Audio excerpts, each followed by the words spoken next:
정약용이 강진 유배 시절 마을 장터에서 한 상인과 마주 앉았다. 선생님, 저도 한평생 장사를 하며 별의별 손님을 다 만났습니다. 그런데 요즘 따라 말을 함부로 하는 이들이 부쩍 늘었습니다. 무시하는 말을 들으면 속이 부글부글 끓어오르는데 참자니 억울하고 받아치자니 싸움이 될까 두렵습니다. 정약용이 고개를 끄덕이며 물었다. 그래서 자네는 어찌하였는가?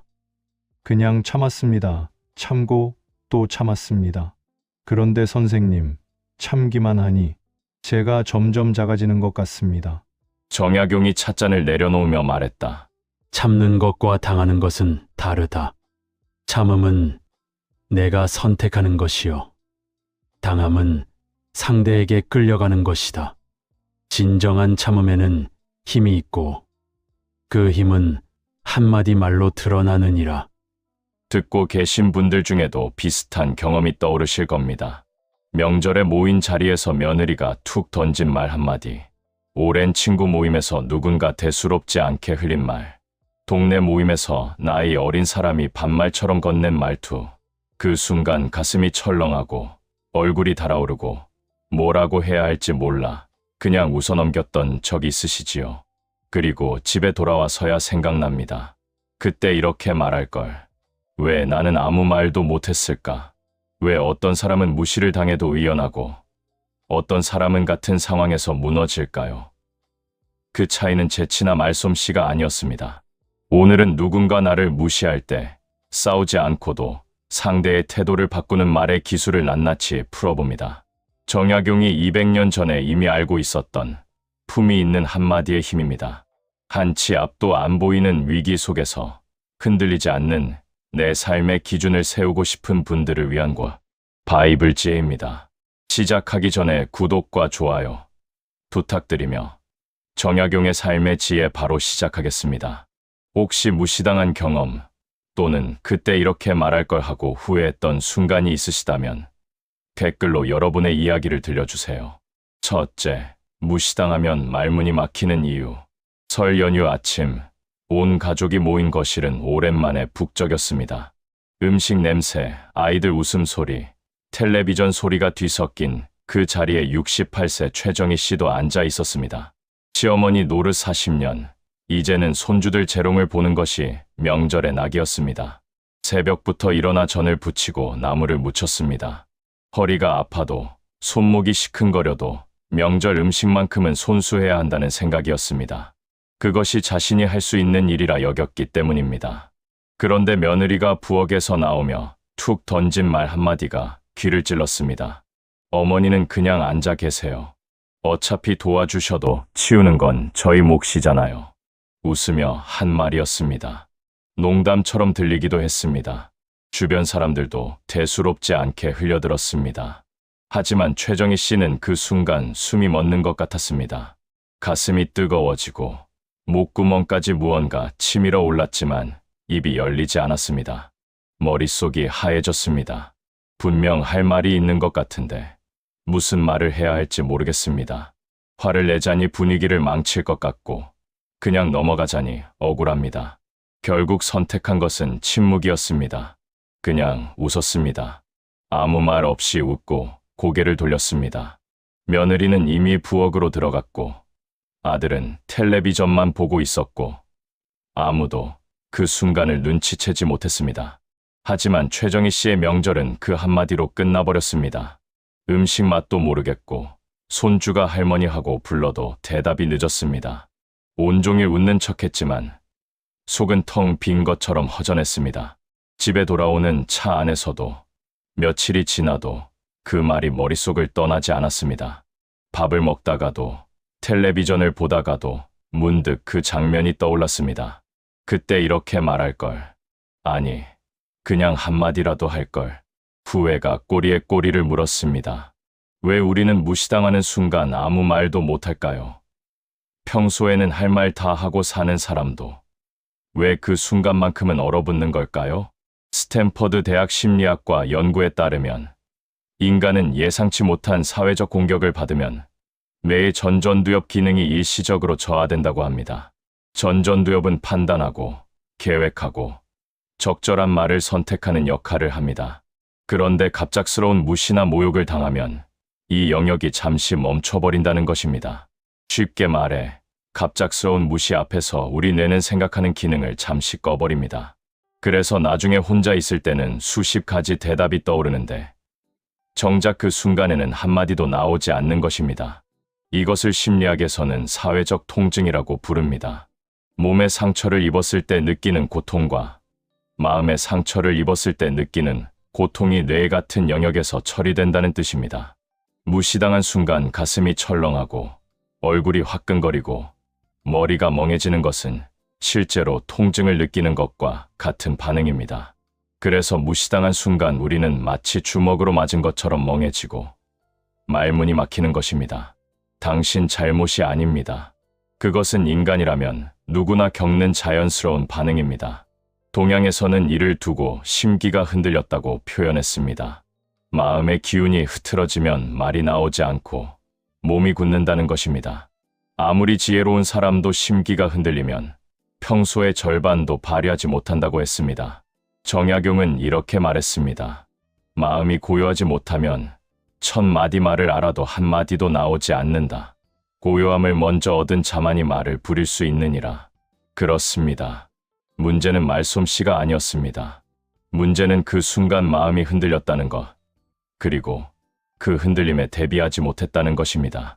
최정희 씨가 말문이 막힌 이유는 며느리보다 말을 못해서가 아닙니다. 예상치 못한 순간에 심기가 무너졌기 때문입니다. 만약 그런 상황이 올 수 있다는 것을 미리 알았다면 반응은 달라졌을 것입니다. 마음의 준비가 되어 있는 사람은 같은 말을 들어도 덜 흔들립니다. 흔들림이 적으면 생각할 여유가 생기고 여유가 있으면 말이 나옵니다. 오늘부터 한 가지만 기억하십시오. 무시당했을 때 말문이 막히는 것은 당신이 약해서가 아니라 인간의 뇌가 원래 그렇게 작동하기 때문입니다.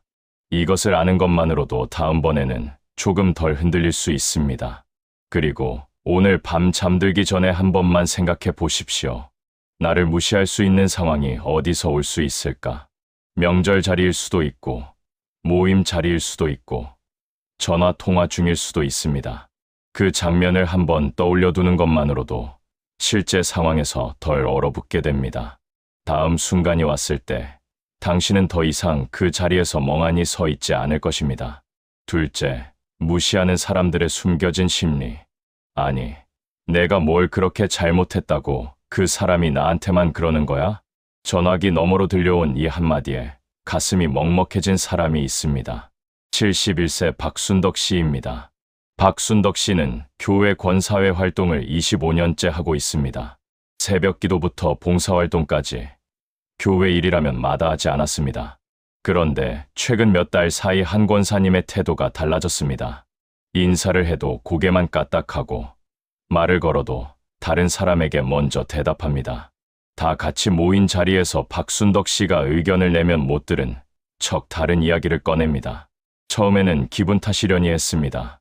그런데 한두 번이 아니었습니다.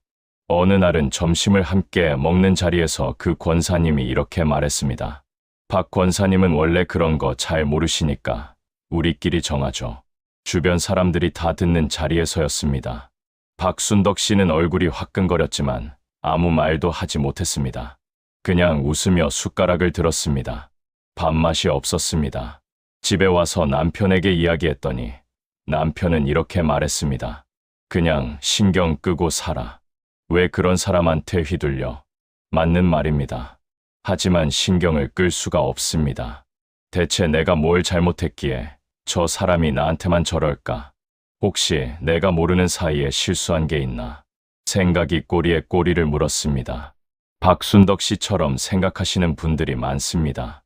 무시당하면 먼저 자기 잘못을 찾습니다. 내가 뭘 잘못했나? 내가 부족한가? 내가 만만해 보이나? 그런데 한 가지 중요한 사실이 있습니다. 무시하는 사람의 행동은 대부분 당신과 관계없습니다. 하버드 대학 사회심리학과 연구에 따르면 타인을 무시하거나 깎아내리는 행동은 상대방의 문제가 아니라 자신의 내면, 불안에서 비롯되는 경우가 70% 이상이라고 합니다. 쉽게 말해 무시하는 사람은 자기 안에 불안이나 열등감이 있고 그것을 해소하기 위해 누군가를 깎아내린다는 것입니다. 사회학에서는 이를 하향 비교라고 부릅니다. 자신보다 못하다고 여기는 사람을 만들어 놓고 그와 비교함으로써 스스로 위안을 얻는 심리입니다. 이런 사람들은 특별히 만만해 보이거나 반격하지 않을 것 같은 사람을 대상으로 삼습니다. 박순덕 씨가 표적이 된 이유는 박순덕 씨가 부족해서가 아닙니다. 오히려 그 반대일 가능성이 높습니다. 25년간 성실하게 봉사하고 누구에게나 친절하고 갈등을 피하려는 성품, 이런 사람이 무시하는 사람에게는 가장 안전한 대상으로 보입니다. 반격하지 않을 것 같으니까요. 동양에서는 이런 심리를 두고 허세라 했습니다. 속이 빈 사람일수록 겉을 크게 부풀린다는 뜻입니다. 진짜 자신감이 있는 사람은 남을 깎아내릴 필요가 없습니다. 남을 무시해야만 자기 자리가 확보된다고 느끼는 사람은 그만큼 내면이 불안하다는 증거입니다. 정약용은 이렇게 말했습니다. 남을 낮춰야 높아지는 자는 이미 낮은 자다. 스스로 높은 자는 남을 높여도 낮아지지 않느니라. 이 말을 기억하십시오. 당신을 무시하는 사람은 당신이 부족해서 그러는 것이 아닙니다. 그 사람 안에 있는 불안, 열등감, 혹은 해소되지 않은 감정이 당신을 향해 터져 나오는 것입니다. 당신은 그저 우연히 그 자리에 있었을 뿐입니다. 그렇다면 왜 하필 나일까요? 왜 다른 사람은 안 그러면서 나한테만 그럴까요? 컬럼비아 대학 연구팀이 흥미로운 실험을 했습니다. 사람들에게 무시하거나 깎아내리고 싶은 대상을 선택하게 했더니 대부분 자신에게 위협이 되지 않으면서 반격 가능성이 낮은 사람을 골랐다고 합니다. 즉, 무시하는 사람은 본능적으로 안전한 대상을 찾습니다. 당신이 착하고 참을성이 있고 갈등을 피하려 할수록 그런 사람들에게는 좋은 표적이 됩니다. 역설적이지만 당신의 좋은 성품이 오히려 무시의 대상이 되게 만드는 것입니다. 그렇다고 나쁜 사람이 되라는 말이 아닙니다. 다만 한 가지는 알아두셔야 합니다. 무시당했을 때 자기 잘못을 찾느라 에너지를 쓰지 마십시오. 그 에너지는 엉뚱한 곳에 쓰이는 것입니다. 동양 철학에서는 반구적이라는 말이 있습니다. 자기에게서 원인을 찾으라는 뜻입니다. 이것은 좋은 가르침이지만 상대방의 문제까지 내 탓으로 돌리라는 말은 아닙니다. 무시하는 사람의 행동은 그 사람의 문제입니다. 그것을 구분하지 못하면 평생 자기 자신을 탓하며 살게 됩니다. 오늘부터 한 가지만 바꿔 보십시오. 누군가에게 무시당했을 때 내가 뭘 잘못했지라고 묻는 대신 저 사람은 왜 저럴까라고 질문을 바꿔보는 것입니다. 이 작은 질문의 전환이 마음의 방향을 바꿉니다. 내 잘못을 찾는 마음은 움츠러들지만 상대를 관찰하는 마음은 오히려 단단해집니다. 같은 상황에서도 흔들림이 줄어들고 흔들림이 줄면 대응할 여유가 생깁니다. 박순덕 씨가 알아야 할 것은 자기 잘못이 아닙니다. 그 권사님의 내면에서 무슨 일이 일어나고 있는지를 보는 눈입니다. 그 눈이 생기면 더 이상 그 사람의 말에 휘둘리지 않게 됩니다. 셋째, 참기만 하면 왜 더 무시당하는가? 무시당했을 때 우리가 가장 먼저 배운 대응법은 참는 것입니다. 어른스럽게 넘어가라. 같은 수준으로 내려가지 마라. 시간이 지나면 잊힌다. 어릴 때부터 귀에 못이 박히게 들어온 말입니다. 그런데 참기만 했는데 상황이 나아지셨습니까? 매주 토요일 아침 북한산 둘레길을 함께 걷는 등산 동호회가 있습니다. 회원 30명 남짓, 대부분 60대에서 70대 초반입니다. 15년째 이 동호회에서 활동해온 66세 윤정자 씨가 있습니다.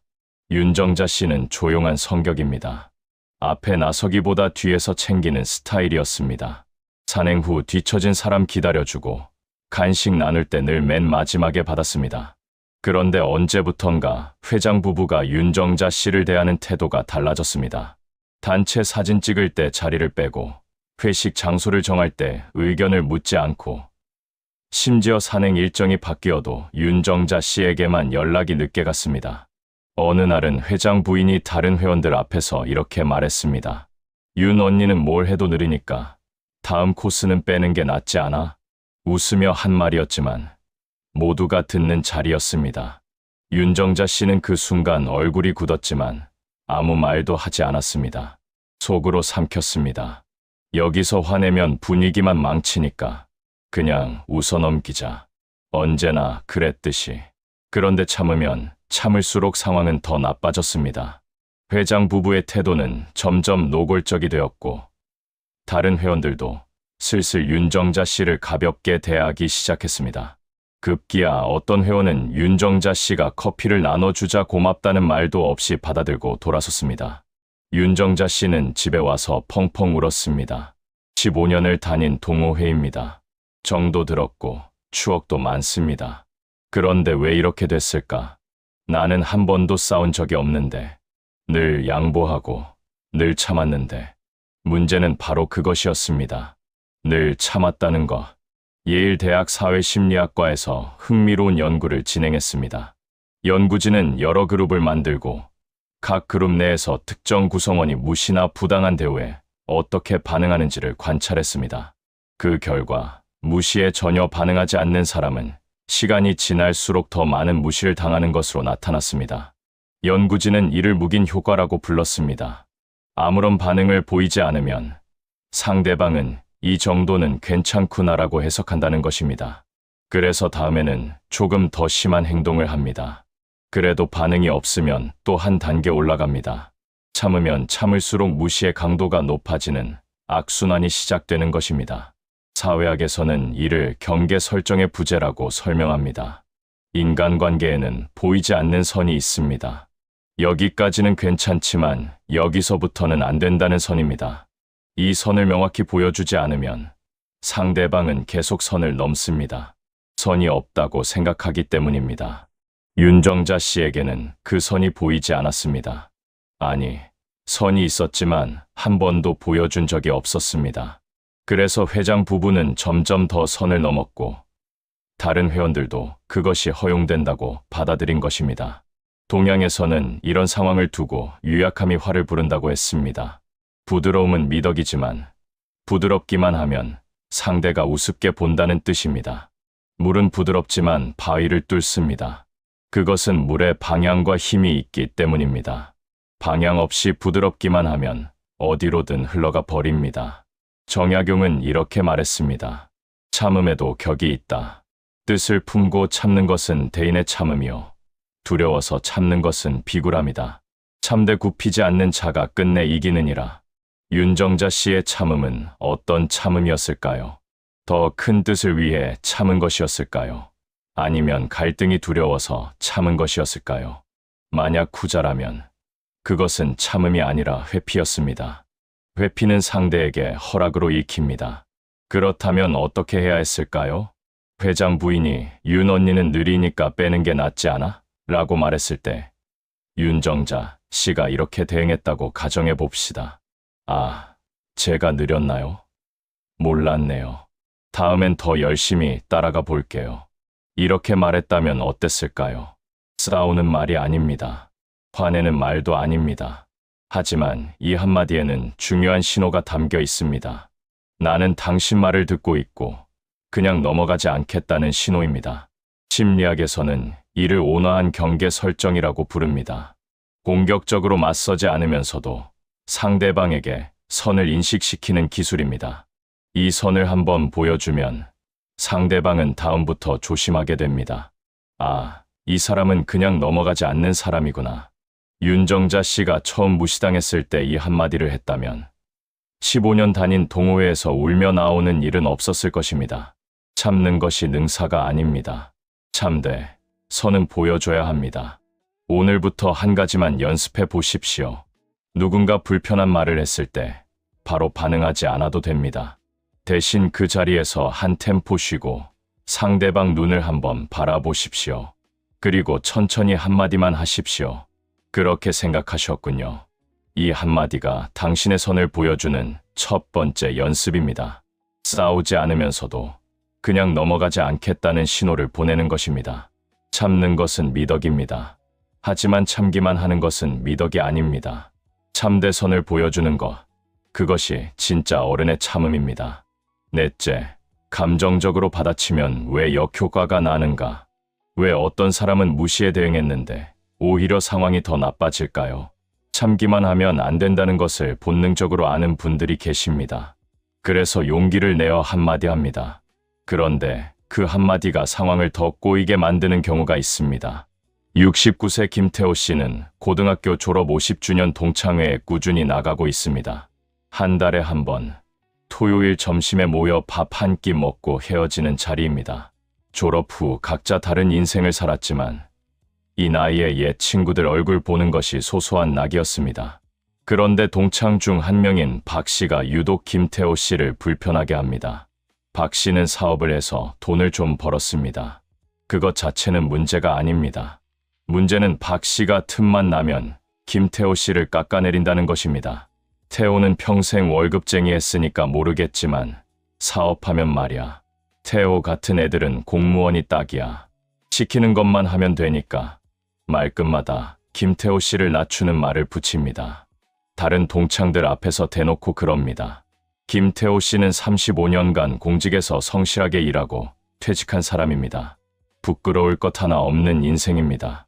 그런데 박 씨의 말을 들을 때마다 마치 자기 인생이 하찮은 것처럼 느껴졌습니다. 어느 날 참다 폭발했습니다. 야, 박 씨, 너 맨날 나한테 왜 그래? 내가 돈 좀 벌었다고 사람을 무시해? 순간 자리가 조용해졌습니다. 박 씨 얼굴이 굳었고 다른 동창들은 어색하게 눈을 피했습니다. 김태호 씨는 속이 시원하기는커녕 더 불편했습니다. 분위기를 망쳤다는 생각에 얼굴이 달아올랐습니다. 그날 이후 동창회 분위기가 묘하게 달라졌습니다. 박 씨는 오히려 피해자 행세를 했습니다. 아니, 농담도 못하나. 태호가 갑자기 왜 저래? 다른 동창들도 슬슬 김태호 씨를 불편한 사람 취급하기 시작했습니다. 참다가 한번 터뜨렸을 뿐인데 정작 이상한 사람이 되어버린 것입니다. 왜 이런 일이 벌어질까요? 듀크 대학 심리학과 연구에 따르면 감정적으로 폭발하는 대응은 무시의 본질을 가리고 감정 싸움으로 프레임을 바꿔버린다고 합니다. 쉽게 말해 상대방이 나를 무시한 것이 문제인데 내가 화를 내는 순간 화를 낸 내가 문제가 되어버린다는 것입니다. 박 씨가 김태호 씨를 무시한 것은 분명한 잘못입니다. 하지만 김태호 씨가 감정적으로 폭발한 순간 주변 사람들의 초점은 박 씨의 무시에서 김태호 씨의 분노로 옮겨갔습니다. 박 씨의 잘못은 묻히고 김태호 씨만 예민한 사람이 된 것입니다. 사회학에서는 이를 낙인전이라고 부릅니다. 원래 낙인이 찍혀야 할 사람은 가해자인데 피해자가 격렬하게 반응하면 오히려 피해자에게 문제가 있는 사람이라는 낙인이 옮겨간다는 뜻입니다. 불공평하지만 이것이 집단 심리의 현실입니다. 김태호 씨의 분노는 정당했습니다. 하지만 그 분노를 표현하는 방식이 효과적이지 않았습니다. 감정을 실어서 쏟아내는 순간 내용보다 감정이 먼저 전달됩니다. 사람들은 무엇을 말했는지보다 어떻게 말했는지를 더 오래 기억합니다. 그렇다면 김태호 씨는 어떻게 대응했어야 할까요? 박 씨가 태호 같은 애들은 공무원이 딱이야. 시키는 것만 하면 되니까 라고 말했을 때 이렇게 대응했다고 가정해 봅시다. 김태호 씨가 잠시 멈추고 박 씨를 바라보며 천천히 말합니다. 그렇게 생각하는구나. 근데 박 씨, 그 말 듣는 내 기분은 생각해봤어? 목소리는 낮고 차분합니다. 화난 기색이 없습니다. 하지만 분명하게 불편함을 표현했습니다. 이 대응의 차이가 무엇인지 아시겠습니까? 첫 번째 대응은 너 왜 그래? 라고 상대를 공격했습니다. 두 번째 대응은 내 기분은 생각해봤어 라고 자기 감정을 전달했습니다. 공격과 전달은 완전히 다릅니다. 심리학에서는 이를 나 전달법이라고 부릅니다. 너는 왜 그래 대신 나는 이렇게 느꼈어로 말하는 기술입니다. 나 전달법은 상대를 방어적으로 만들지 않으면서도 내 입장을 명확히 전달합니다. 상대방은 공격받았다고 느끼지 않기 때문에 역공하기 어렵습니다. 동양에서는 이를 두고 말의 칼을 담되 칼집에서 빼지 말라고 했습니다. 칼이 있다는 것을 상대가 알면 충분합니다. 칼을 휘두르면 나도 다칩니다. 정약용은 이렇게 말했습니다. 노여움을 드러내면 상대가 경계하고 노여움을 감추면 내가 상한다. 노여움을 품되 다스리는 자가 진정한 강자니라. 화가 나는 것은 자연스러운 감정입니다. 하지만 그 화를 어떻게 표현하느냐가 결과를 결정합니다. 화를 폭발시키면 나만 손해봅니다. 화를 완전히 삼키면 내 속이 썩습니다. 화를 인정하되 차분하게 전달하는 것이 가장 효과적입니다. 김태호 씨가 두 번째 방식으로 대응했다면 동창회 분위기는 전혀 달라졌을 것입니다. 박 씨는 당황했을 것이고 다른 동창들은 박 씨가 좀 심했구나라고 느꼈을 것입니다. 김태호 씨는 점잖은 사람으로 남으면서도 선을 분명히 그었을 것입니다. 오늘부터 한 가지만 연습해 보십시오. 누군가의 말에 화가 치밀어 오를 때 바로 말하지 마십시오. 대신 속으로 5을 세십시오. 1, 2, 3, 4, 5. 그리고 나서 이렇게 시작하십시오. 그 말 들으니까 내가 이 3단어로 시작하면 공격이 아니라 전달이 됩니다. 상대를 비난하지 않으면서도 내 감정을 분명히 알릴 수 있습니다. 처음에는 어색하겠지만 몇 번만 연습하면 자연스러워집니다. 감정적으로 받아치면 시원한 것 같지만 결국 나만 손해봅니다. 차분하게 전달하면 그 순간은 덜 통쾌하지만 결과는 내 편이 됩니다. 어떤 승리를 원하십니까? 그 순간의 통쾌함입니까? 아니면 관계에서의 주도권입니까? 진짜 강한 사람은 화를 터뜨리는 사람이 아닙니다. 화가 나도 흔들리지 않는 사람입니다. 5째, 질문 하나로 상대를 멈추게 하는 법. 무시를 당했을 때 참기만 해도 안 되고 감정적으로 터뜨려도 안 됩니다. 그렇다면 도대체 어떻게 해야 할까요? 답은 의외로 간단합니다. 질문을 던지는 것입니다. 30년 단골 미용실이 있습니다. 서울 마포구 작은 골목에 자리한 이 미용실에는 동네 어르신들이 단골로 드나듭니다. 머리만 자르러 오는 것이 아닙니다. 이 동네 소식, 자녀 이야기, 손주 자랑까지 나누는 사랑방 같은 곳입니다. 65세 오명옥 씨도 이 미용실 단골입니다. 한 달에 한 번 파마하러 가면 서너 시간은 앉아 있습니다. 원장님과 수다도 떨고 옆자리 손님과 인사도 나눕니다. 그런데 최근 새로 온 손님 한 분이 오명옥 씨를 불편하게 합니다. 비슷한 또래의 그 손님은 유독 오명옥 씨에게 한마디씩 던집니다. 어머, 언니 손주가 아직 대학도 못 갔어요. 우리 손주는 벌써 서울대 다니는데 언니 남편분은 뭐 하셨대요? 우리 남편은 공기업 부장까지 했거든요. 대놓고 비교하고 은근히 깎아내립니다. 오명옥 씨는 그럴 때마다 얼굴이 붉어졌지만 뭐라고 해야 할지 몰라 그냥 웃어 넘겼습니다. 속으로는 부글부글 끓었습니다. 어느 날 그 손님이 또 한마디 했습니다. 언니는 옷을 참 수수하게 입으시네. 나는 못 입겠더라. 그렇게는 오명옥 씨는 이번에도 참으려 했습니다. 그런데 문득 며칠 전 딸에게 들은 말이 떠올랐습니다. 딸이 이런 말을 했었습니다.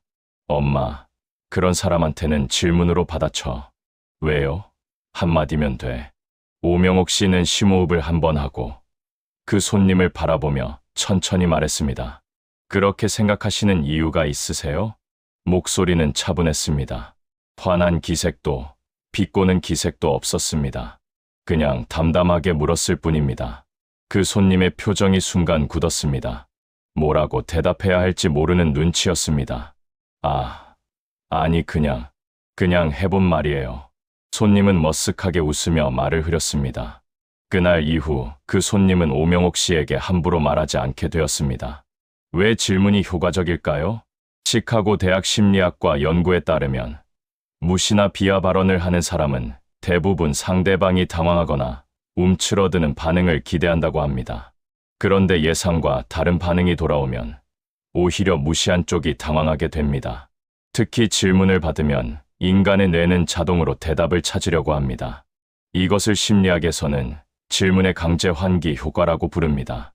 쉽게 말해 질문을 던지면 상대방의 뇌가 멈춥니다. 공격하려던 흐름이 끊기고 갑자기 방어 모드로 전환됩니다. 왜냐하면 자기가 한 말의 이유를 설명해야 하기 때문입니다. 오명옥 씨를 무시하던 그 손님을 생각해 보십시오. 그 손님이 옷을 수수하게 입는다고 말했을 때 기대한 반응은 무엇이었을까요? 오명옥 씨가 부끄러워하거나 변명하거나 아무 말도 못하는 것이었을 겁니다. 그런데 그렇게 생각하시는 이유가 있으세요? 라는 질문이 돌아오자 상황이 뒤집어졌습니다. 갑자기 그 손님이 설명해야 할 입장이 된 것입니다. 왜 그렇게 생각하는지, 무슨 근거로 그런 말을 하는지. 대부분의 무시 발언은 근거가 없습니다. 그냥 습관적으로 또는 자기 우월감을 확인하려고 던진 말입니다. 그런데 이유를 대라고 하면 대답할 말이 없습니다. 동양에서는 이를 두고 이의제의라 했습니다. 상대의 힘을 이용해서 상대를 제압한다는 뜻입니다. 상대가 던진 말을 내가 받아서 되돌려주는 것입니다. 힘으로 맞서는 것이 아니라 상대의 공격을 그대로 돌려보내는 것입니다. 정약용은 이렇게 말했습니다. 어리석은 자는 말로 맞서고 지혜로운 자는 물음으로 맞선다. 물음 앞에서는 거짓이 스스로 드러나느니라. 질문의 힘은 여기에 있습니다. 내가 직접 반박하면 싸움이 됩니다. 하지만 질문을 던지면 상대가 스스로 자기 말의 허점을 깨닫게 됩니다. 내가 공격하지 않아도 상대가 알아서 무너지는 것입니다. 그렇다면 어떤 질문이 효과적일까요? 질문에도 좋은 질문과 나쁜 질문이 있습니다. 나쁜 질문은 공격적인 질문입니다. 그게 무슨 말이야? 너 지금 나 무시하는 거야. 왜 맨날 나한테만 그래? 이런 질문은 질문처럼 보이지만 사실은 공격입니다. 상대방을 방어적으로 만들고 싸움으로 번질 가능성이 높습니다. 좋은 질문은 중립적이고 담담한 질문입니다. 그렇게 생각하시는 이유가 있으세요? 혹시 제가 뭘 잘못 이해한 게 있을까요? 그 말씀은 어떤 뜻으로 하신 건가요? 이런 질문은 상대를 공격하지 않습니다. 하지만 상대방에게 자기 말에 책임지라고 요구합니다. 진심으로 궁금한 척 물어보는 것입니다. 그러면 상대방은 자기가 한 말을 돌아보게 됩니다. 옥스퍼드 대학 사회심리학과 연구에 따르면 중립적인 어조의 질문은 상대방의 공격성을 평균 60% 이상 낮춘다고 합니다. 반면 공격적인 질문은 오히려 상대방의 공격성을 높입니다. 같은 질문이라도 어조와 표정에 따라 완전히 다른 결과가 나오는 것입니다. 핵심은 정말 궁금한 것처럼 묻는 것입니다. 비꼬는 투가 아니라 진지하게 이해하려는 투로 질문해야 합니다. 그래야 상대방이 방어하지 않고 자기 말을 돌아보게 됩니다. 사회학에서는 이런 기술을 메타 커뮤니케이션이라고 부릅니다. 대화의 내용이 아니라 대화의 방식에 대해 이야기하는 것입니다. 상대가 무슨 말을 했는지에 반응하는 것이 아니라 왜 그런 말을 했는지를 묻는 것입니다. 이 전환이 상대방의 우위를 무력화합니다. 오늘부터 한 가지만 연습해 보십시오. 누군가 불편한 말을 했을 때 바로 반응하지 말고 이렇게 물어보십시오. 그렇게 생각하시는 이유가 있으세요? 이 한 문장을 외워두십시오. 그리고 거울 앞에서 연습해 보십시오. 화나지 않은 표정으로 정말 궁금한 것처럼 천천히 또박또박 말하는 연습입니다. 이 한마디가 익숙해지면 어떤 무시 앞에서도 당황하지 않게 됩니다. 질문은 방패이자 거울입니다. 상대의 공격을 막아주면서 동시에 상대에게 자기 모습을 비춰줍니다. 싸우지 않고 이기는 가장 품위 있는 방법입니다. 여섯째, 웃으면서 받아치는 한마디의 기술. 왜 어떤 사람은 무시를 당해도 분위기가 어색해지지 않을까요? 오히려 한마디 하고 나서 주변 사람들이 웃고 무시한 사람만 멋쩍어지는 경우가 있습니다. 충북 제천으로 귀촌한 지 4년째 되는 63세 한복순 씨가 있습니다. 서울에서 30년 가까이 식당을 운영하다가 건강 때문에 시골로 내려왔습니다. 처음에는 낯선 환경에 적응하느라 힘들었지만 이제는 마을 부녀회 활동도 하고 주말 장터에서 직접 키운 채소도 팝니다. 그런데 마을에 한복순 씨를 불편하게 하는 사람이 있습니다. 같은 귀촌민인데 한복순 씨보다 2년 먼저 내려온 사람입니다. 그 사람은 틈만 나면 한복순 씨를 은근히 무시합니다. 복순 씨는 서울서 식당했다며. 그래서 그런지 손이 거칠어 보여. 복순 씨네 밭은 왜 그 모양이야? 농사 처음이라 그런가? 마을 사람들 앞에서 대놓고 그럽니다. 한복순 씨는 처음에 속이 상했습니다. 내가 뭘 잘못했나 싶기도 했습니다. 하지만 어느 순간부터 대응법을 바꿨습니다. 어느 날 마을 회관에서 부녀회 모임이 있었습니다. 점심으로 국수를 끓여 나누는 자리였습니다. 한복순 씨가 국수를 말아 나르는데 그 사람이 또 한마디 했습니다. 복순 씨, 국수가 좀 퍼졌네. 식당 오래 했다면서? 주변 사람들이 슬쩍 한복순 씨를 쳐다봤습니다. 어떻게 반응할지 궁금한 눈치였습니다. 한복순 씨는 잠깐 멈추더니 웃으면서 이렇게 말했습니다. 맞아요. 제가 원래 손이 커서 그래도 언니처럼 입이 큰 것보다는 낫지 않아요? 순간 좌중이 터졌습니다. 박장대소는 아니었지만 여기저기서 킥킥거리는 소리가 났습니다. 무시하던 그 사람 얼굴이 벌개졌습니다. 뭐라고 해야 할지 모르는 눈치였습니다. 한복순 씨는 아무 일 없다는 듯이 계속 국수를 날랐습니다. 그날 이후 그 사람은 한복순 씨에게 함부로 말하지 못하게 되었습니다. 무슨 차이가 있었을까요? 한복순 씨의 대응에는 3가지 요소가 있었습니다. 첫째, 웃으면서 말했습니다. 둘째, 상대 말을 인정하는 척했습니다. 셋째, 살짝 되받아쳤습니다. 이 3가지가 조합되니 싸움이 아니라 재치가 되었습니다. 프린스턴 대학 사회심리학과에서 흥미로운 연구를 진행했습니다. 무시나 비하에 대응하는 여러 가지 방식을 비교했더니 유머를 섞은 대응이 가장 효과적이었다고 합니다. 연구진은 이를 유머의 무력화 효과라고 불렀습니다. 유머가 섞이면 공격의 날카로움이 무뎌지고 오히려 공격한 쪽이 옹졸해 보인다는 것입니다. 왜 그럴까요? 유머는 여유의 신호이기 때문입니다. 무시당한 사람이 화를 내면 상대방은 내 공격이 먹혔다고 생각합니다. 그런데 무시당한 사람이 웃으면서 받아치면 상대방은 혼란에 빠집니다. 이 사람은 왜 안 흔들리지? 내 말이 안 통하나? 공격의 효과가 사라지는 것입니다. 사회학에서는 이를 상황정의의 주도권이라고 설명합니다. 모든 사회적 상황에는 이 상황이 무엇인지를 정의하는 주도권이 있습니다. 무시하는 사람은 이건 내가 너를 깔보는 상황이야 라고 정의하려 합니다. 그런데 무시당한 사람이 웃으면서 받아치면 상황 정의가 바뀝니다. 이건 우리가 농담 주고받는 상황이야가 되어버립니다. 주도권이 넘어온 것입니다. 한복순 씨가 손이 커서요 라고 인정하는 척한 것도 중요합니다.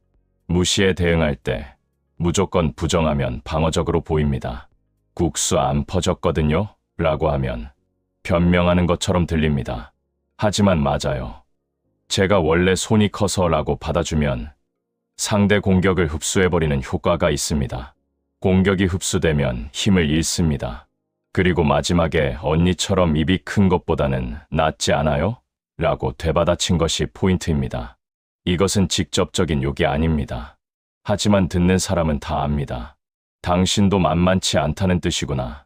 이런 간접적인 되받아침은 공격성이 낮아서 싸움으로 번지지 않으면서도 선을 분명히 그어줍니다. 동양에서는 이런 화법을 면리장침이라 했습니다. 솜 속에 바늘을 감춘다는 뜻입니다.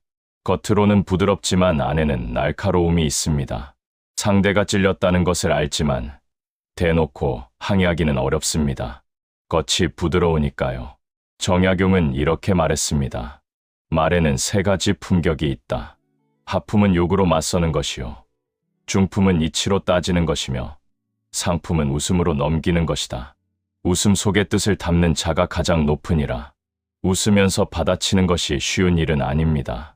무시당한 순간 화가 치밀어 오르는 것이 자연스러운 반응입니다. 하지만 그 순간 웃을 수 있다면 상황은 완전히 달라집니다.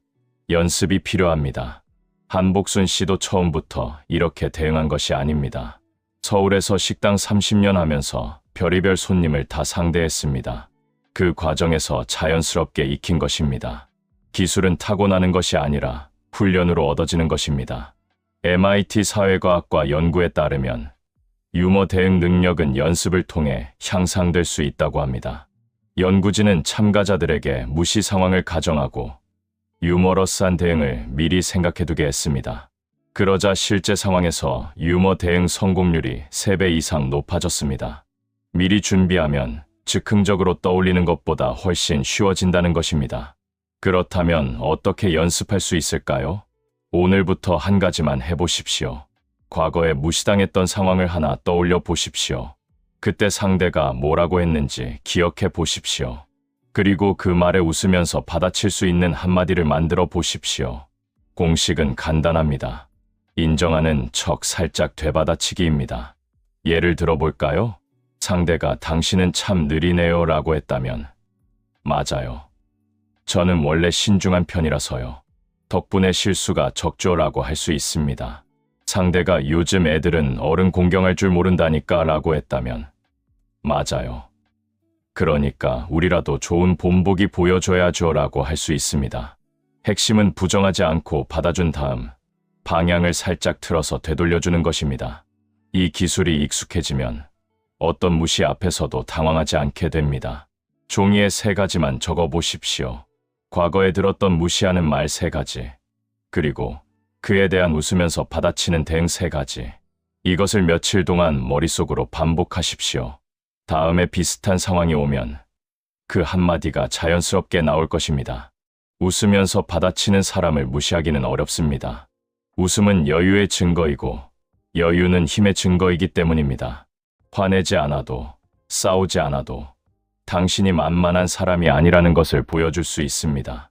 7째, 말보다 먼저 도착하는 것이 있다. 왜 똑같은 말을 해도 어떤 사람은 효과가 있고 어떤 사람은 효과가 없을까요? 앞서 질문으로 받아치는 법, 웃으면서 되받는 법을 말씀드렸습니다. 그런데 이 기술을 써도 통하지 않는 경우가 있습니다. 분명 배운 대로 했는데 상대방이 여전히 무시하거나 오히려 더 얕보는 경우입니다. 문제는 말이 아닙니다. 말보다 먼저 도착하는 것이 있습니다. 35년간 은행에서 근무하다 정년 퇴직한 후 같은 지점 출신 오비 모임에 나가는 67세 장기철 씨가 있습니다. 한 달에 한 번 점심을 함께 먹고 골프 얘기도 하고 손주 자랑도 하는 자리입니다.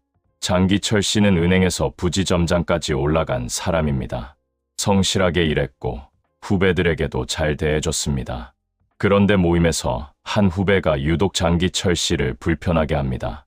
장기철 씨보다 10살이나 어린 후배인데 본사 임원까지 승진했다가 퇴직한 사람입니다. 그 후배는 틈만 나면 장기철 씨를 은근히 깔봅니다. 기철 선배는 부지점장이 마지막이셨죠. 그때 본사 안 오신 게 아쉽네요. 선배 세대는 그랬죠. 승진보다 안정이 중요하셨으니까. 말투는 공손합니다. 선배라고 부르기도 합니다. 하지만 내용은 분명한 무시입니다. 장기철 씨는 그럴 때마다 뭐라고 해야 할지 몰라 그냥 웃고 넘겼습니다. 어느 날 장기철 씨는 결심했습니다. 다음에 또 그러면 한마디 해야겠다. 유튜브에서 본 대로 질문으로 받아쳐야지. 다음 모임에서 그 후배가 또 한마디 했습니다. 기철 선배, 요즘 뭐 하세요? 선배 세대는 퇴직하면 할 게 없다던데. 장기철 씨는 속으로 준비한 말을 떠올렸습니다. 그리고 말했습니다. 그렇게 생각하는 이유가 있나? 그런데 효과가 없었습니다. 후배는 피식 웃더니 이렇게 받아쳤습니다. 아, 그냥 주변에서 많이 보니까요. 선배는 다르신가 보죠? 오히려 장기철 씨가 더 쭈뼛해졌습니다. 주변 사람들도 어색하게 웃고 넘어갔습니다. 장기철 씨는 집에 와서 곰곰이 생각했습니다. 분명 말은 맞게 했는데 왜 안 통했을까? 문제는 말이 아니었습니다. 문제는 말하는 방식이었습니다. 장기철 씨가 그렇게 생각하는 이유가 있나? 라고 말할 때 목소리가 작았습니다. 눈은 테이블을 보고 있었습니다. 어깨는 움츠러들어 있었습니다. 말의 내용은 당당했지만 몸이 보내는 신호는 위축되어 있었습니다. UCLA 심리학과의 유명한 연구가 있습니다. 커뮤니케이션에서 메시지가 전달되는 비율을 분석한 연구입니다. 연구 결과에 따르면 말의 내용이 차지하는 비율은 단 7%에 불과했습니다. 목소리 톤이 38%, 그리고 표정과 몸짓이 55%를 차지했습니다. 쉽게 말해 사람들은 무슨 말을 했는지보다 어떻게 말했는지를 훨씬 더 많이 본다는 것입니다. 아무리 좋은 말을 해도 눈을 피하고 어깨를 움츠리면 그 말은 힘을 잃습니다. 반대로 평범한 말이라도 눈을 마주치고 당당하게 서 있으면 무게가 실립니다. 장기철 씨의 말은 맞았습니다. 하지만 몸이 다른 말을 하고 있었습니다. 후배는 장기철 씨의 말이 아니라 몸을 읽은 것입니다. 그리고 이 사람은 여전히 만만하다고 판단한 것입니다. 사회학에서는 이를 비언어적 지위 신호라고 부릅니다. 인간은 말을 듣기 전에 상대방의 몸짓, 표정, 자세를 보고 그 사람의 사회적 위치를 무의식적으로 판단합니다. 당당한 자세는 이 사람은 함부로 대하면 안 되겠다는 신호를 보내고, 움츠린 자세는 이 사람은 별로 신경 안 써도 되겠다는 신호를 보냅니다. 그렇다면 장기철 씨는 어떻게 했어야 할까요? 같은 상황, 같은 말이라도 이렇게 달라질 수 있습니다. 후배가 선배는 퇴직하면 할 게 없다던데 라고 말했을 때 장기철 씨가 하던 동작을 멈춥니다. 천천히 고개를 들어 후배의 눈을 바라봅니다. 2초 정도 침묵합니다. 그리고 똑바로 앉은 자세로 또박또박 말합니다. 그렇게 생각하는 이유가 있나? 목소리는 낮지만 또렷합니다. 눈을 피하지 않습니다. 어깨는 펴져 있습니다. 이 차이가 느껴지십니까? 말은 똑같습니다. 하지만 효과는 완전히 다릅니다. 눈을 마주치고 잠시 침묵하고 당당한 자세로 말하는 것. 이것만으로 같은 말이 10배의 힘을 갖게 됩니다. 동양에서는 이를 두고 위이라 했습니다. 위험 있는 모습이라는 뜻입니다. 위이는 목소리를 높이거나 화를 내는 것이 아닙니다. 고요하지만 흔들리지 않는 태도입니다. 말하지 않아도 함부로 대할 수 없다는 느낌을 주는 것입니다. 정약용은 이렇게 말했습니다. 말은 입에서 나오지만 힘은 몸에서 나온다. 몸이 바르지 않으면 말이 1000마디라도 가볍고 몸이 바르면 1마디라도 무겁느니라. 정약용이 말한 몸이 바르다는 것은 단순히 자세만을 뜻하지 않습니다. 내면의 중심이 잡혀 있다는 뜻입니다. 중심이 잡힌 사람은 저절로 당당해 보입니다. 중심이 흔들리는 사람은 아무리 당당한 척해도 티가 납니다. 하지만 역으로도 작용합니다. 몸을 당당하게 하면 마음도 따라서 당당해집니다. 하버드 대학 사회심리학과 연구에 따르면 당당한 자세를 2분만 유지해도 자신감과 관련된 호르몬인 테스토스테론 수치가 올라가고 스트레스 호르몬인 코르티솔 수치가 내려간다고 합니다. 몸이 마음을 이끄는 것입니다. 그래서 무시에 대응하기 전에 먼저 몸부터 준비해야 합니다. 눈을 어디에 둘 것인지, 어깨를 어떻게 펼 것인지, 목소리를 어떻게 낼 것인지, 이것이 말보다 먼저입니다. 오늘부터 한 가지만 연습해 보십시오. 거울 앞에 서서 어깨를 펴고 턱을 살짝 당기고 정면을 바라보십시오. 그 자세로 이렇게 말해 보십시오. 그렇게 생각하시는 이유가 있으세요? 목소리는 크지 않아도 됩니다. 대신 또렷하게, 천천히, 끝까지 또박또박 말하십시오. 이 연습을 하루에 3번, 일주일만 해보십시오. 처음에는 어색할 것입니다. 하지만 일주일이면 몸이 기억합니다. 그리고 실제 상황에서 자연스럽게 그 자세가 나옵니다. 말이 달라지는 것이 아닙니다. 말을 담는 그릇이 달라지는 것입니다. 같은 물도 종이컵에 담으면 가볍고 도자기 잔에 담으면 귀해 보입니다. 당신의 말도 마찬가지입니다. 당당한 몸에 담긴 말은 그 자체로 힘이 있습니다. 움츠린 몸에서 나온 말은 아무리 좋아도 가볍게 들립니다. 말을 바꾸기 전에 자세를 바꾸십시오. 자세가 바뀌면 말이 따라옵니다. 그리고 상대방의 태도도 따라서 바뀝니다. 8째, 모든 무시에 반응할 필요는 없다. 70세 신말자 씨는 4남매 중 셋째입니다. 위로 오빠 2, 아래로 남동생 하나가 있습니다. 어릴 때부터 집안일은 말자 씨 몫이었습니다. 오빠들은 공부한다고, 남동생은 막내라서 말자 씨는 늘 뒷바라지하는 위치였습니다. 70년을 살아오는 동안 그 구도는 바뀌지 않았습니다. 부모님 제사도 말자 씨가 준비하고 명절 음식도 말자 씨가 장만합니다. 형제들이 모이면 당연하다는 듯이 말자 씨에게 일을 시킵니다. 말자야, 커피 좀 타와. 말자야, 과일 좀 깎아놔. 오빠들은 환갑이 넘은 여동생을 아직도 심부름꾼처럼 부립니다. 며느리들 앞에서도 손주들 앞에서도 그렇습니다. 말자 씨는 속으로 부글부글 끓지만 평생 그래왔으니 뭐라 하기도 어렵습니다. 그런데 정말 참기 어려운 것은 큰오빠 며느리입니다. 조카 며느리 뻘인 그 사람이 말자 씨를 함부로 대합니다. 고모님, 그것도 모르세요? 요즘은 다 그렇게 안 해요. 고모님 세대는 그랬겠지만 이제 시대가 달라졌잖아요. 말끝마다 말자 씨를 구시대 사람 취급합니다. 큰오빠는 옆에서 듣고도 아무 말이 없습니다. 오히려 며느리 편을 듭니다. 요즘 젊은 사람들이 다 그래.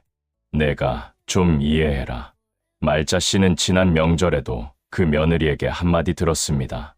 음식 담는 방식이 구식이라고, 인스타그램에 올리기 안 좋다고 사람들 앞에서 대놓고 그랬습니다. 말자 씨는 이번에는 참지 않겠다고 다짐했습니다.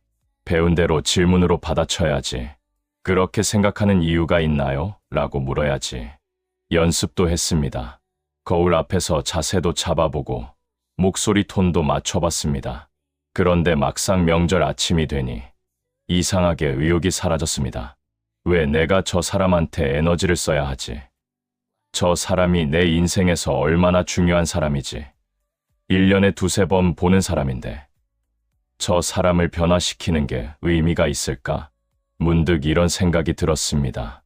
싸워서 이겨봤자 뭐가 달라지나. 큰오빠와 사이만 더 나빠지겠지.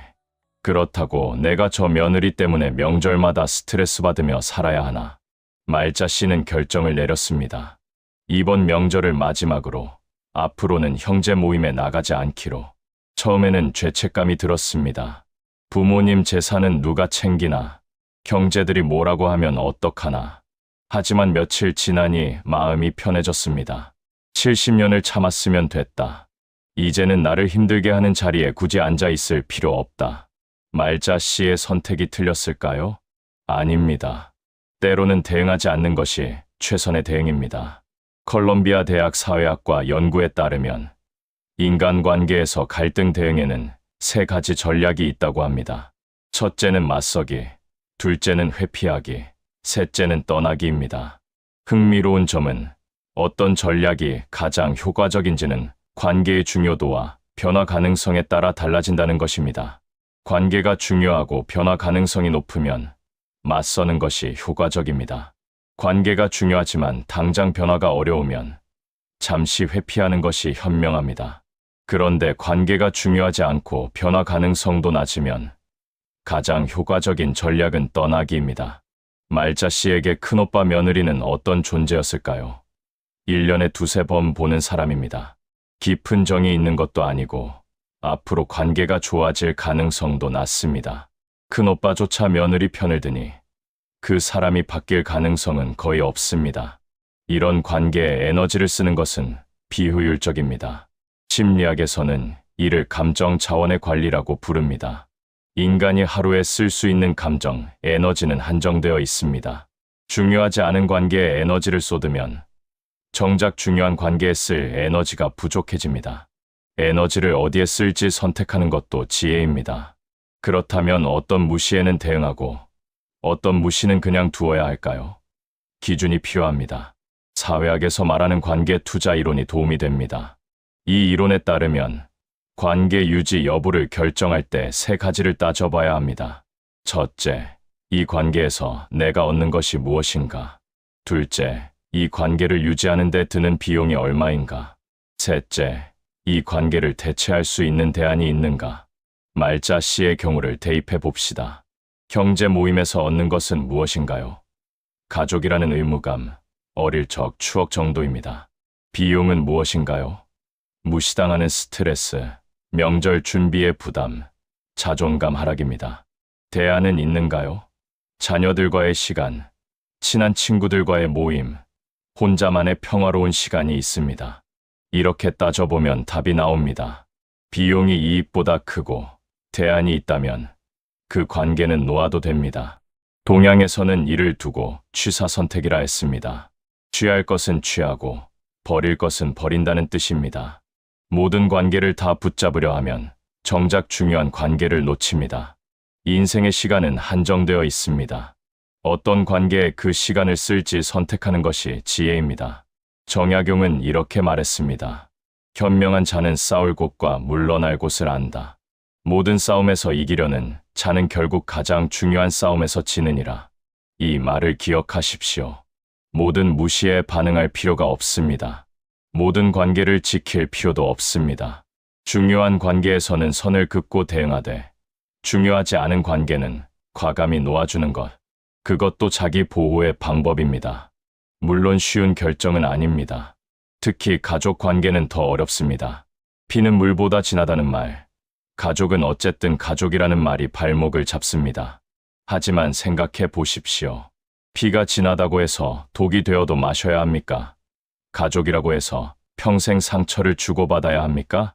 서울대 사회복지학과 연구에 따르면 60대 이상 시니어 중 가족 관계로 스트레스를 받는 비율이 68%에 달한다고 합니다. 그중 상당수가 관계를 끊지 못해서 고통받는 것이 아니라 끊어도 되는 관계를 끊지 못해서 고통받는다고 합니다. 의무감과 죄책감이 스스로를 올가매는 것입니다. 말자 씨가 형제 모임을 그만둔 것은 도망이 아닙니다. 선택입니다. 나를 존중하지 않는 자리에서 나를 지키기 위한 선택입니다. 이것은 용기 있는 결정입니다. 물론 모든 상황에서 떠나라는 말이 아닙니다. 관계가 중요하고 변화 가능성이 있다면 당연히 노력해야 합니다. 하지만 노력해도 바뀌지 않는 관계, 나에게 상처만 주는 관계는 점검이 필요합니다. 오늘 한 가지만 해보십시오. 나를 무시하거나 불편하게 하는 사람을 떠올려 보십시오. 그리고 3가지 질문을 던져보십시오. 첫째, 이 관계에서 내가 얻는 것은 무엇인가? 둘째, 이 관계를 유지하는 데 드는 감정 비용은 얼마인가? 셋째, 이 관계가 없어도 내 삶은 괜찮은가? 3번째 질문의 예라고 대답할 수 있다면 그 관계는 놓아도 됩니다. 죄책감 느끼지 않으셔도 됩니다. 당신에게는 당신의 평화를 지킬 권리가 있습니다. 때로는 싸워서 이기는 것보다 싸우지 않고 떠나는 것이 더 큰 승리입니다. 모든 무시에 반응하느라 지치지 마십시오. 에너지는 소중한 관계에 쓰십시오. 9째, 무시에 흔들리지 않는 사람들의 비밀. 왜 어떤 사람은 같은 무시를 당해도 담담할까요? 무시하는 말을 들었을 때 어떤 사람은 며칠 동안 잠을 못 이루고 어떤 사람은 그날 밤 편히 잠듭니다. 재치의 차이일까요? 성격의 차이일까요? 아닙니다. 내면의 기준이 있느냐 없느냐의 차이입니다. 매주 수요일 오후 구민회관 3층 강당에서는 시니어 합창단 연습이 있습니다. 5년째 알토 파트를 맡고 있는 2사람이 있습니다. 72세 정옥자 씨와 68세 배순희 씨입니다. 비슷한 또래, 비슷한 실력인데 단원들 사이에서 평가는 완전히 다릅니다. 정옥자 씨는 예민한 사람으로, 배순희 씨는 털털한 사람으로 통합니다. 얼마 전 지휘자 선생님이 알토 파트에 지적을 했습니다. 알토, 오늘 많이 흔들리네요. 특히 뒷줄, 집중 좀 해주세요. 뒷줄에 나란히 앉아있던 2사람, 둘 다 지적을 받은 셈입니다. 정옥자 씨의 얼굴이 빨개졌습니다. 연습이 끝난 후 먼저 나가버렸습니다. 집에 가서 남편에게 하소연했습니다. 내가 창피해서 어떻게 다음 주에 나가. 일주일 내내 그 생각이 머리를 떠나지 않았습니다. 배순희 씨는 달랐습니다. 지휘자 선생님 말을 듣고 이렇게 대답했습니다. 선생님, 저희가 조금 더 연습할게요. 연습이 끝난 후 정옥자 씨에게 다가가 따로 연습하자고 제안했습니다. 정옥자 씨가 물었습니다. 순희 씨는 안 속상해요? 배순희 씨가 웃으며 대답했습니다. 속상하죠. 근데 선생님 말이 틀린 건 아니잖아요. 제가 좀 흔들리긴 했어요. 그거 인정하면 마음이 편하더라고요. 같은 상황, 같은 말을 들었는데 왜 이렇게 다를까요? 스탠퍼드 대학 심리학과 연구에 따르면 외부 평가에 흔들리는 정도는 자기 가치의 원천이 어디에 있느냐에 따라 달라진다고 합니다. 자기 가치를 외부에서 찾는 사람은 남의 말 한마디에 크게 흔들립니다. 내부에서 찾는 사람은 같은 말을 들어도 덜 흔들립니다. 심리학에서는 이를 자존감의 안정성이라고 부릅니다. 정옥자 씨는 자존감이 낮은 사람이 아닙니다. 하지만 그 자존감이 외부 평가에 의존하고 있습니다. 그래서 지휘자의 지적이 자기 전체를 부정하는 것처럼 느껴진 것입니다. 배순희 씨는 다릅니다. 내가 오늘 음이 흔들린 것과 내가 가치 있는 사람인지는 별개의 문제라고 구분할 수 있습니다. 동양에서는 이를 두고 중심이 있다, 없다고 표현했습니다. 중심이 없는 사람은 바람 부는 대로 흔들립니다. 남이 칭찬하면 하늘로 솟고 비난하면 땅으로 꺼집니다.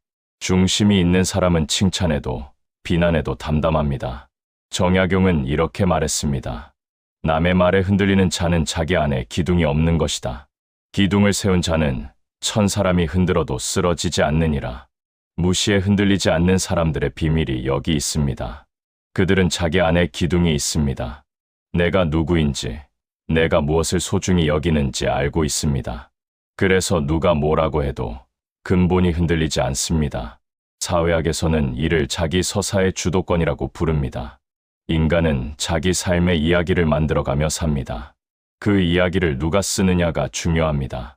무시하는 사람은 당신의 이야기를 자기 마음대로 쓰려는 사람입니다. 그 펜을 뺏기지 마십시오.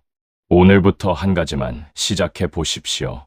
매일 아침 거울을 보면서 자기 자신에게 한마디 하는 것입니다.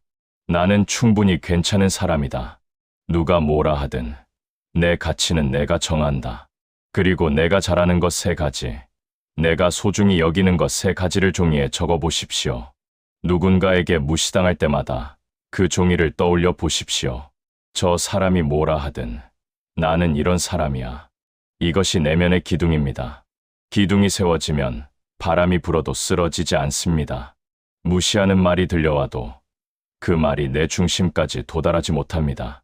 정옥자 씨와 배순희 씨의 차이는 타고난 성격이 아닙니다. 자기 안에 기둥이 있느냐 없느냐의 차이입니다. 기둥은 누구나 세울 수 있습니다. 오늘부터 시작하십시오. 내 가치는 내가 정합니다.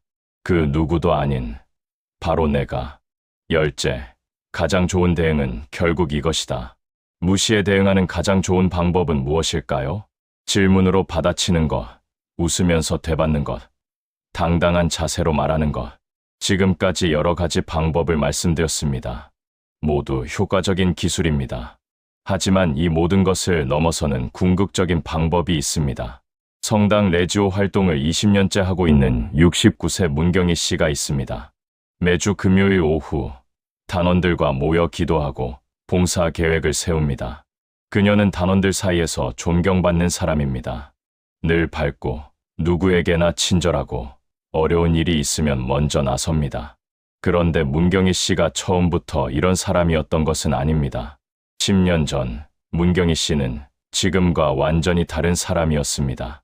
남의 눈치를 많이 보고 누가 뭐라고 하면 며칠씩 마음에 담아두고 자기 주장을 제대로 못하는 사람이었습니다. 특히 한 단원에게 오랫동안 무시를 당했습니다. 그 단원은 틈만 나면 문경희 씨를 깎아내렸습니다. 의견을 내면 무시하고 봉사를 열심히 하면 티 낸다고 했습니다. 문경희 씨는 속으로 부글부글 끓었지만 대응하지 못했습니다. 성당에서 싸울 수는 없으니까 그냥 참았습니다. 그러던 어느 날 남편이 갑자기 쓰러졌습니다. 뇌출혈이었습니다. 다행히 목숨은 건졌지만 반신마비가 왔습니다.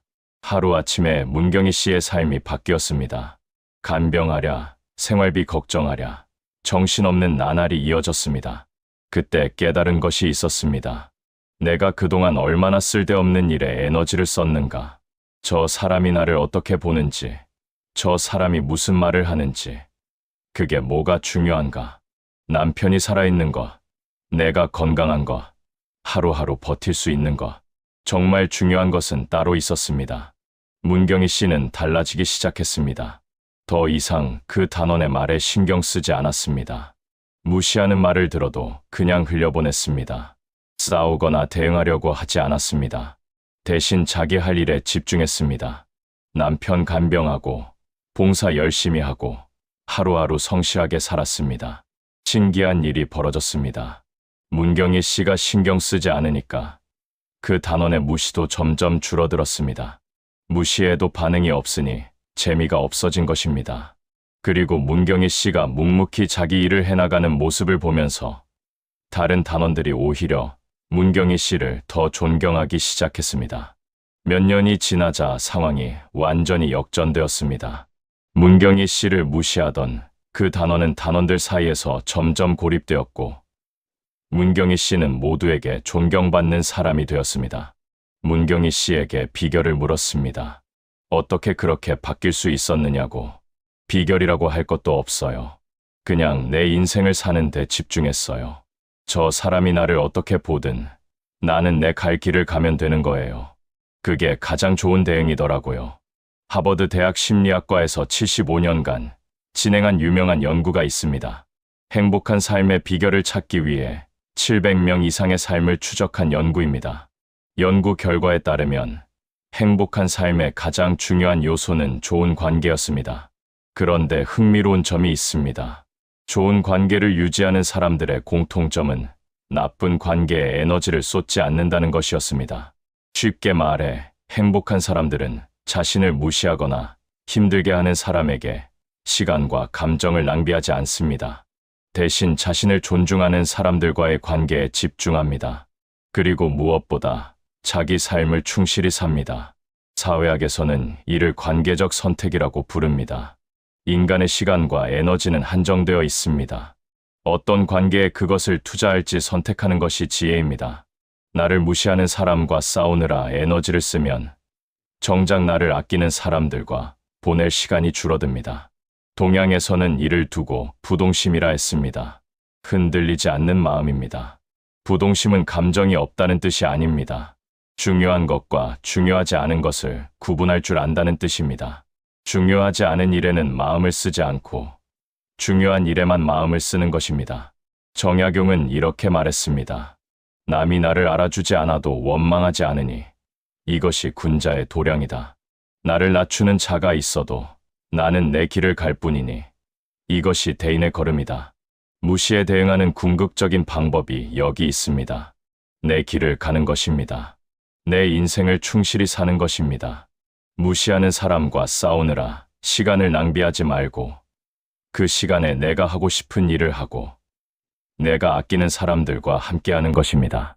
문경희 씨가 깨달은 것처럼 진짜 중요한 것은 따로 있습니다. 오늘 하루 건강하게 살아있는 것, 내 곁에 소중한 사람들이 있는 것, 내가 의미 있는 일을 할 수 있는 것, 이것들 앞에서 누군가의 무시는 정말 사소한 일입니다. 물론 무시당하면 기분이 나쁩니다. 그것은 자연스러운 감정입니다. 하지만 그 감정에 오래 머물 필요는 없습니다. 잠깐 느끼고 흘려보내면 됩니다. 그리고 다시 내 삶으로 돌아오면 됩니다. 오늘부터 한 가지만 해보십시오. 나를 무시하는 사람이 떠오를 때마다 이렇게 스스로에게 말해보십시오. 저 사람은 내 인생에서 얼마나 중요한 사람인가? 저 사람 때문에 내가 기분 나빠할 만큼 중요한 사람인가? 대부분의 경우 대답은 아니오입니다. 그렇다면 그 사람 생각에 쓸 시간에 당신을 아끼는 사람에게 전화 한 통 하십시오. 당신이 좋아하는 일을 하십시오. 그것이 당신의 삶을 더 풍요롭게 만들 것입니다. 가장 좋은 복수는 성공이라는 말이 있습니다. 하지만 저는 이렇게 바꾸고 싶습니다. 가장 좋은 대응은 행복입니다. 무시하는 사람을 이기려 하지 말고 당신의 행복에 집중하십시오. 당신이 행복하게 사는 것, 그것이 가장 품위 있는 대응입니다. 오늘 긴 이야기를 함께 해주셨습니다. 누군가 나를 무시할 때 왜 말문이 막히는지, 왜 참기만 하면 더 무시당하는지, 어떻게 하면 싸우지 않고도 상대의 태도를 바꿀 수 있는지, 질문으로 받아치는 법, 웃으면서 되받는 법, 말보다 먼저 도착하는 자세의 힘까지 말씀드렸습니다. 하지만 오늘 이야기의 핵심은 기술이 아닙니다. 진짜 중요한 것은 내 안에 기둥을 세우는 것입니다. 내가 누구인지, 내가 무엇을 소중히 여기는지 아는 것입니다. 그 기둥이 있으면 누가 뭐라 해도 흔들리지 않습니다. 그리고 무시하는 사람과 싸우느라 시간을 낭비하지 않고 내 삶을 충실히 사는 것입니다. 정약용은 이렇게 말했습니다.